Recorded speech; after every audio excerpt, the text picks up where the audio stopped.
언젠가 여러분에게 한번 말씀을 드렸지만 전문적으로 바둑, 일본말로는 이고라 그러죠. 그죠? 바둑, 그다음에 쇼기, 장기를 사수하는 두는 분들에게는 그 실력에 따라서 단수가 있거나 급수가 있습니다. 그렇죠? 예를 들면은 장기 3단, 바둑 5단 뿐만 아닙니다. 태권도나 검도나 무도를 하는 분들도 그 실력과 여러 가지 것에 따라서 급수나 단수가 정해집니다. 예를 들면은 태권도 2단. 또 우리 교회 딱 떠오르는 분 있잖아요. 그죠? 검도 몇 단? 7단. 우리 교회가 이렇게 조금에도 그래도 실력이 있는 교회 중에 하나인 것은 검도가 7단, 9단이 최고위인데 6단부터는 사범님이시고요. 그 6단 바로 더 위 높은 단이 7단인데 작년에 7단 따신 분이 계십니다. 검도 7단. 성도 여러분, 이렇듯 어떠한 것에 대해서 잘하는 것에 따라서 급수와 단수가 정해진다는 얘기죠. 그렇다면 여러분, 우리의 믿음 생활은 어떨까요?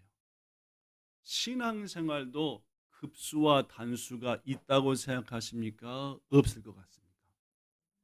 네. 신앙에도 급수와 단수가 있을까 없을까? 물론입니다. 믿음 생활은 급이나 단으로 말하지는 않습니다. 그죠? 목사가 예를 들어서 믿음 8단 뭐 한다든지 그죠? 뭐또 교회 재직들이 뭐 6단, 7단, 9단 한다든지 그런 얘기는 들어보신 적이 없잖아요. 그죠? 바로 신앙은 몇 급, 몇 단이라고 말하지는 않습니다. 대신 분명한 것은 예수님께서 믿음 신앙에 대해서 얘기할 때에 작은 믿음도 말씀하셨고 큰 믿음도 말씀했다는 겁니다. 바로 믿음의 수준은 똑같다, 다를 수도 있다? 물론입니다. 다릅니다. 여기 우리 앉아있는 성도들 모두가 있지만 모두 다 똑같은 수준의 믿음이냐? 그렇지는 않지요. 마태복음 6장 30절에 보면은 예수님께서 말씀하시기를 오늘 있다가 내일 아궁이에 던져질 들풀도 하나님이 입히시거든 너희 것 하나님이 안 돌보겠냐? 그것도 못 믿냐? 뭐가 적은 자들아? 믿음이 작은 자들아. 즉 먹기 위해서만 기도하고 살기 위해서만 열심히 하는 것. 이것은 뭐가 적다? 믿음이 적다라고 말합니다. 마태복음 15장 28절에도 어느 여인이 자신의 자녀의 병을 위해서 기도할 때에 예수님께서 말하기를 여자여 내 믿음이 뭐하도다? 크도다. 아까 먹을 거 마실 거 입을 거 염려하는 사람한테는 믿음이 작다라고 말씀하셨고 예수님이 반드시 고쳐줄 것을 믿었던 이 여인에게는 네 믿음이 크다. 뭐대로 되리라? 보고 얘기하세요. 그죠? 뭐대로 되리라? 누구 소원? 네가 소원한 대로 되리라. 이 말씀이 여러분과 저에게 올해 응답되기를 축복합니다. 우리의 믿음대로 주님께서 되리라라고 말입니다. 그렇습니다.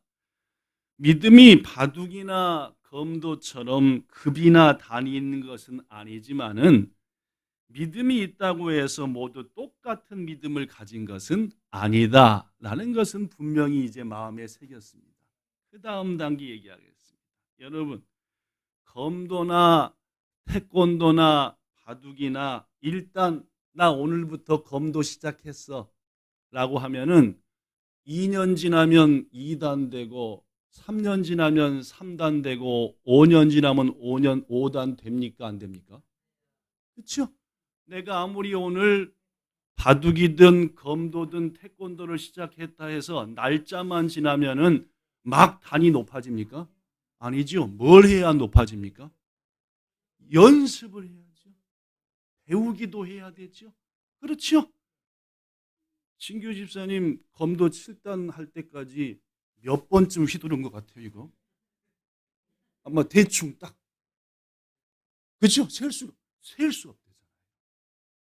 7단까지 올라가는데 학교 때부터 셀 수 없이 구슬 같은 땀을 흘리면서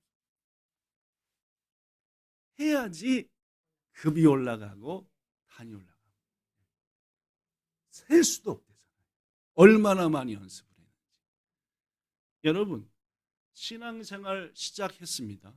오늘부터 한번 제대로 신앙생활 해봐야지. 5년 지나면은 중간 믿음 되고, 10년 지나면은 중간보다 큰 믿음 되고, 20년 지나면 큰 믿음 됩니까? 안 됩니까? 될 리가 없죠. 뭐 해야 됩니까? 경건에 이르기를 연습해야죠. 하나님 뜻 안에도 살기로 열심히 했어야죠. 근데 우리들은 어떻게 생각해요? 교회만 다니면, 예배만 드리면 자동으로 뭐가 올라간다고 생각해요? 이런 착각이 어디 있습니까? 여기 앉아 계신 여러분과 저 중에도 누구 중에도 교회만 다니면 자동으로 권찰림 되고, 3년 지나니까 집사를 주고, 좀 지나니까 안수집사 권사의 장로가 되는 거 보니까 내 믿음이 엄청나게 성장했나 보다. 가요? 아닐 가능성도 많다. 10년, 20년, 50년 교회를 다녀도 어린아이와 같은 믿음의 수준에 여전히 머무르는 사람이 있고, 이제 교회 다니기 시작한 지 1년도 안 됐지만 장성한 믿음, 큰 믿음, 칭찬받는 믿음이에요. 그런 성도도 있다는 말이죠. 유도와 검도나 바둑은 한 칸 한 칸 올라갑니다. 입긴이 18급이었다가 2단 되는 경우가 없어요. 그러나 믿음이라고 하는 것은 말입니다, 나중된 자가 먼저 되는 경우도 있다는 말이에요. 입긴이 뭐가 될 수 있다? 역전이 되거나 올라갈 수 있다는 말이에요. 오늘 저는 그런 얘기 하려고 합니다. 믿음에도 똑같은 게 아니라 수준이 있다. 먼저 신앙생활을 했다 해서 반드시 먼저 믿음이 커진 것은 아니다. 올해부터 제대로 믿으려고 하더라도 금방 목사님보다 권사님보다 더 큰 믿음을 가질 수도 있다라는 거. 뭔 말씀인지 아시겠죠? 그죠? 오늘 중요한 말씀합니다. 새해를 맞이해서 여러분과 저가 큰 믿음, 예수님이 칭찬하신 기적을 이루는 믿음 말입니다. 그죠? 이 믿음을 가지자는 거죠. 그 믿음이 있어야만이 주님을 기쁘시게 할 수 있고, 이 세상에 빛을 발할 수 있고, 이 땅에 여러분과 저를 보내신, 심으신 주의 뜻을 감당할 수 있기 때문에 말입니다. 자, 그렇다면은 어떤 믿음이 큰 믿음, 가장 성장한 믿음, 아름다운 믿음일까요? 저는 믿음 생활하는 신앙인 중에서 가장 높은 수준의 신앙인은, 잘 들으십시오. 여기 써졌으니까, 하나님의 말씀을 듣고 그 말씀대로 사는 신앙인이라고 굳게 믿습니다. 제 신앙생활 평생을 걸쳐서 가장 분명한 것은, 어떤 신앙이 가장 아름답고 큰 신앙이냐? 말씀 듣고 그대로 뭐하는 신앙이요? 순종하는 거예요. 올 한 해 빈 마음에 섬김을 심자 했지? 여시.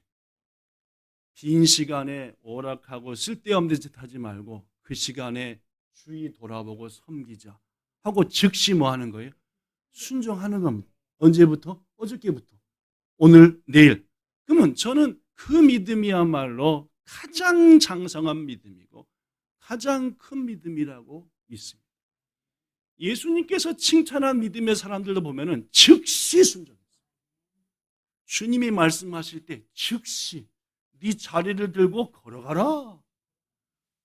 중풍병에 걸려서 아무것도 못 걸어가라. 즉시 들어. 그러니까 구원이 임하지 않습니다. 하나님께서 말씀하십니다. 신명기 10장 12절 13절 이스라엘아, 즉 여러분과 저를 부르는 겁니다. 좀 춥지요. 그래서 제가 여기 가봤어요.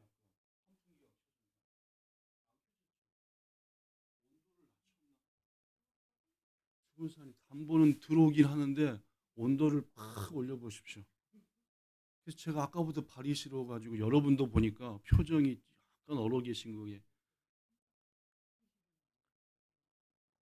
하여튼 올라가는 데까지 다 올려버리세요.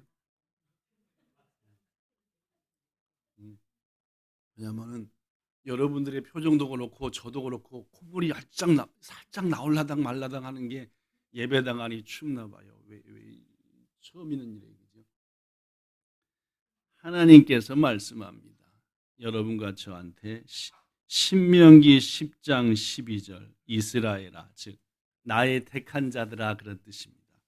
네 하나님 여호와가 너희한테 각자 저한테 여러분한테 요구하는 게 뭐냐? 하나님이 너희한테 뭘 못도매로 하느냐? 뭘 요구하느냐? 그 말입니다. 곧 그의 모든 도를 행하되 13절 내가 오늘 너의 행복을 위해 너에게 명하는 여호와의 명령과 규례를 지킬 게 아니냐. 하나님이 우리한테 말씀을 주는 인거는 우리의 행복을 위한 겁니까? 하나님의 기쁨을 위한 겁니까? 그래. 제가 아까 있잖아요. 써진 걸 잘 보고 하셔야 된다, 그죠? 이 내가 하나님네요, 우리인데요. 이게 한글이 어려운 게 들어간 거랑 나온 거랑 좀 틀리거든요, 그죠? 이게 만약에 내 행복이라면은 하나님을 위해서 한 거고, 네니까 우리 행복. 그렇습니다. 즉 하나님은 뭘 우리에게 원하시냐 하면은 하나님께서 우리를 위해 주신 말씀대로 뭐 하기를? 따르기를 그 말씀을 행하기를. 신명기 28장 1절 네가, 여러분과 저한테 하는 말입니다. 하나님 여호와의 말씀을 듣고 내가 오늘 너한테 명령하는 그의 모든 명령을 지켜 행하면 하나님이 너를 세계 모든 민족 위에 뭐하게 한다? 뛰어나게 한다. 즉 하나님은 우리를 위해서 말씀을 지키라고 말씀을 주신 것이고, 우리는 그 말씀을 지켜서 섬기며 사랑하며 용서하고 더러운 거 씻어버리고 하면은 좋은 믿음의 사람이 되어서 뭘 가지게 된다? 행복하게 된다. 주님 안에서. 이게 신앙생활. 신앙생활을 한마디로 뭐냐 하면은 하나님이 주신 말씀에 따라 사는 것. 이게 신앙생활이고, 그런 신앙생활을 하는 사람은 있기니 몇 단의 믿음에 가지게 된다. 도달하게 된다라는 말. 오늘 본문은 여러분이 이미 예상하다시피 씨 뿌리는 비유에 대한 설명입니다. 예수님께서 씨 뿌리는 비유를 말씀하셨지요. 씨를 뿌리는 자가 뿌렸는데 덜어는 딱딱한 어디에 뿌려졌다? 길가에 뿌려졌다. 그랬더니 어떻게 했습니까? 딱딱하니까 그 씨가 땅속으로 들어갔어요? 못 들어갔어요? 못 들어갔습니다. 누가 와서, 새가 와서 그 씨를 물어가 버렸다. 예수님이 뭐라고 설명하셨습니까? 씨는 하나님의 뭐이니? 말씀이니. 말씀을 딱 던졌어요. 하나님께서 직접 혹은 목사의 입을 통해 던졌잖아요. 그죠? 섬기자, 버리자. 그런데 뭐가 딱딱하면? 밭이라고 하는 것은 마음이라 했죠. 이 마음이 딱딱하면 그 말씀을 받아들여요, 안 받아들여요? 지금이 섬길 때입니까, 목사님? 내가 섬김을 받아야죠. 내가 죽겠습니다 하고 뭐가 딱딱해요? 마음 딱딱해요. 마음으로 심어줘요, 안 심어줘요? 누가 와요? 새요. 악한 거래요. 사탄이래요. 말씀 있는 곳에 뭐가 틈타는 거예요? 사탄이 와가지고요, 싹 하죠. 그러면 그 성도는 믿음이 자랄 일이 있습니까, 없습니까? 못 자란다. 두 번째, 덜어는 어디에 떨어졌다? 흙이 얕은 돌밭에 떨어졌다라고 말합니다. 본문 20절에 보면은 돌밭에 떨어졌다는 것은 흙이 있기는 있어가지고 즉시 말씀은 아멘! 섬기겠습니다. 섬기면서 살랍니다. 올 한 해 미운 거 버리겠습니다. 라고 뭐까지는 해요? 결심까지는 합니다. 그런데 말씀이 돌밭이다 보니까 마음 가운데 심어지지 못해가지고 말씀 때문에 환란이 오네. 이게 섬기려고 했더니 딱 하니까 섬기려고 마음먹었던 그게 아침부터 내 마음을 긁어대네. 그럼 어떻게 돼요? 어이쌍, 섬기는 거 없고 필요도 없고 하여튼 저놈을 먼저 쓰러뜨린 다음에 섬기든지 말. 세 번째, 가시떨기에 뿌려졌다. 우리 마음이 가시 같아가지고 말합니다. 말씀을 듣긴 듣는데 아멘 살겠습니다. 세상에 막 유혹이 오고 시험이 오고 환란이 오고 하니까 그 말씀 쏙 잊어버린 거예요. 서로 좀 잘하다가 마지막으로 좋은 땅, 하나님의 말씀이 뿌려졌다는 것은 그 말씀을 깨닫고, 헬라어는 깨달았다는 것은 바로 순종함이 따른다는 말입니다. 깨달았다면 바로 즉 깨닫고 순종했더니 어떤 것은 100배, 어떤 것은 60배, 어떤 것은 30배가 됐다라고 말합니다. 즉 하나님의 말씀을 아멘으로 받아들이고 그 말씀대로 한 시간 한 시간 살았더니 그 사람에게 비로소 말씀의 열매가, 하나님의 열매가 풍성해졌다. 올 한 해 하나님의 말씀 듣고 순종하는 신앙인이 가장 수준 높은 신앙인이니 부디 지난주 말씀 뭐였더라? 절대 큰 신앙 될 수 없습니다. 그 말씀 기억하고 머리로 마음으로 기억에 그치지 말고 우리의 손과 발에 그 말씀대로 순종함으로 손과 발이 기억하도록 그렇게 되는 우리 되기를 축복합니다. 그렇습니다, 여러분. 이제까지 말씀 보면은 어디에 뿌려진 씨만 결실했냐면은 좋은 땅에 뿌려진 씨만 결실했습니다. 무슨 말이냐? 하나님의 말씀을 듣고 그 뜻을 알고 어떤 어려움이 있어도 그 말씀을 순종하여 지킨 사람만이 열매를 맺었다라는 말이죠. 자, 그런데 여러분 더 중요한 게 있습니다. 열매를 맺었는데 전부 다 100배를 맺었나요? 이게 또 좋은 마음의 밭, 순종하는 마음의 밭도 급이 또 있대요. 하급, 중급, 상급이 있다는 말입니다. 즉 어떤 것은 100, 어떤 것은 60, 어떤 것은 30이다라는 말입니다. 그렇습니다. 예수님이 하신 이 비유의 가장 중요한 것은 씨앗에 대한 얘기는 아닌 것 같습니다. 뭐에 대한 얘기입니까? 땅에 대한 얘기. 우리의 마음밭에 대한 문제다라는 말입니다. 마음밭이 좋아야만이 100배의 결실이 가능하다는 말입니다. 즉 100% 순종해. 어떤 상황과에 상관없이 어찌하든지 52주에 하나님의 말씀이 주어진다라고 한다면은 여러분과 저가 52주의 말씀을 어떻게든지 순종하고 또 순종하는 그런 한 해의 삶을 살 때에 우리의 삶은 100배의 결실을 맺는다라는 말이죠. 성도 여러분, 미루지 말고 매주 매 순간 하나님이 주신 말씀 새기고 순종합시다. 그리하여 올 한 해 믿음도 달라지고 결실도 맺고 능력도 받고 삶의 질도 달라지는 우리 되기를 축복합니다. 호세아를 통해서 우리 주님 말씀하십니다. 호세아 10장 12절 시작. 너희 묵은 땅을 기경하라. 묵은 땅, 묵은 마음. 묵은 마음은 어떤 마음이었습니까? 듣고 잊어버리는 마음. 듣기만 하고 안 순종하는 마음. 그 마음이 묵은 땅이고 그 묵은 땅을 가라 뭐하란 말입니까? 엎어버려라 말. 가라 엎으라. 계속 시작.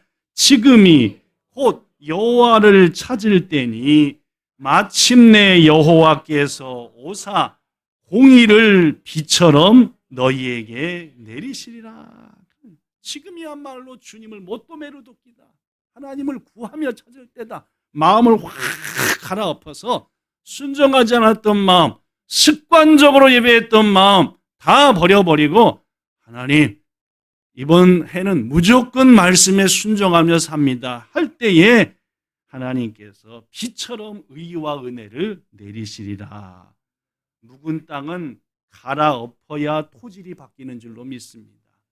하늘의 축복의 열매를 맺지 못했던 옛 마음 신앙을 이제는 갈아엎어버리고 토질을 받고 하나님 은혜 가운데서 응답을 누리라.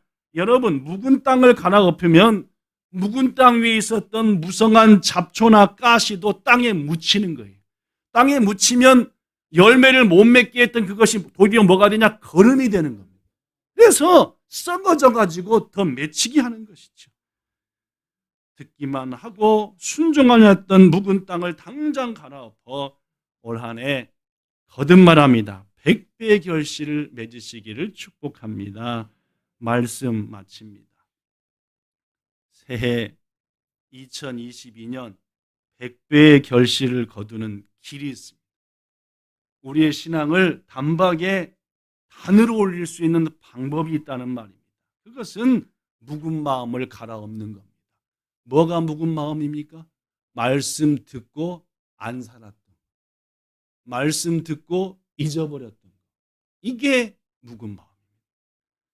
올 한 해 우리들이 열매를 맺지 못했던 이유가 묵은 마음이었음을 분명히 알았으니 성숙한 신앙과 100배의 결실을 위해서 신앙생활이나 교회생활, 가정이나 학교생활, 직장생활이나 사회생활 속에서 나쁜 마음과 태도를 갈아엎읍시다. 무엇보다도 예배를 통해서 주신 말씀 마음에 새기고 순종합시다. 그러할 때 하나님께서 올 한 해 우리의 마음밭을 최상급으로 준비한 우리에게 귀한 말씀들을 심으사 많은 결실 맺게 하실 것 믿습니다. 그 은혜를 누리는 우리 모두 되기를 예수님 이름으로 축복합니다. 기도하겠습니다. 너희는 유혹의 욕심을 따라 썩어져가는 구습을 따르는 옛사람을 벗어버리고 오직 너희의 심령이 새롭게 되어 하나님을 따라 의와 진리의 거룩함으로 지음받은 새 사람이구나 라고 말씀하신 우리 주님의 말씀을 가슴에 새깁니다. 신앙생활 아무리 오래 했다 하더라도 하나님이 주신 말씀에 순종하지 않은 신앙은 어린아이 신앙일 수밖에 없음을 우리는 분명히 압니다. 올 한 해 우리의 믿음이 큽니다. 여자여 내 믿음이 크도다. 네 믿음대로 네 소원대로 될 것이다 라는 그 놀라운 음성의 복 우리가 누리게 하여 주시옵소서. 방법은 간단합니다. 말씀대로 순종하는 것. 주신 말씀 하나도 놓치지 말고 순종하고 행하여 올 한 해 우리의 모든 성도들의 삶이 놀라운 결실을 맺는 은혜의 해가 되기를 간절히 소망하며 우리 구주 예수님 이름으로 기도드리옵나이다. 아멘.